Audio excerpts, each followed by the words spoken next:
Hi friends, today's recipe యమ్మీ hot chocolate. ముందుగా hot chocolate కి black compound 200 grams తీసుకొని small pieces కి cut చేయండి. కట్ చేసిన తర్వాత ఒక పక్కన పెట్టేసి ఒక బౌల్ తీసుకోండి.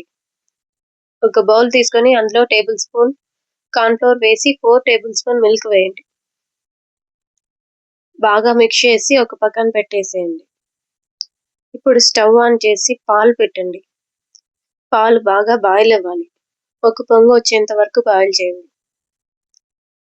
ఒక పొంగు వచ్చిన తర్వాత 2 టేబుల్ స్పూన్ కోకో పౌడర్ వేయండి. కోకో పౌడర్ వేసి బాగా కలపండి.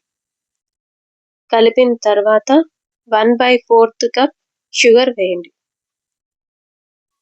1/4 కప్ షుగర్ వేసి బాగా కలపండి. షుగర్ కరిగిన తర్వాత కార్న్ ఫ్లోర్ సిరప్ వేయండి. కార్న్ ఫ్లోర్ సిరప్ వేసిన తర్వాత బాగా మిక్స్ చేయండి.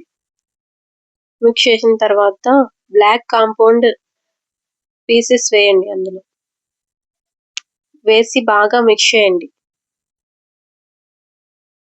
వేసిన తర్వాత బాగా మిక్స్ చేయండి.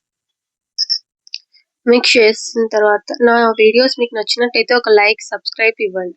ఒకవేళ నచ్చినట్టయితే ఏదైనా మిస్టేక్స్ ఉంటే చెప్పండి.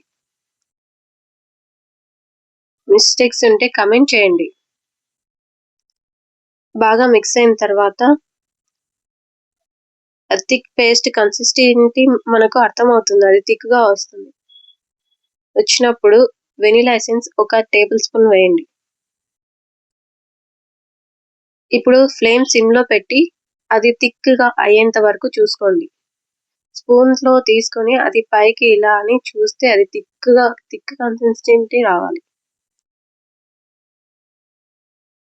వచ్చే వరకు మరిగించండి. వచ్చిన తర్వాత ఫ్లేమ్ ఆఫ్ చేసి కప్లో వేసి సర్వ్ చేయడమే. అంతే, హాట్ చాక్లెట్ రెడీ. ఇది హాట్ చాక్లెట్ గానే కాకుండా ప్లెయిన్ కేక్ తీసుకుని అందులో డిప్ చేసుకుని తినొచ్చు. చాలా టేస్టీగా ఉంటుంది. నా వీడియోస్ మీకు నచ్చినట్టయితే లైక్, షేర్, సబ్స్క్రైబ్.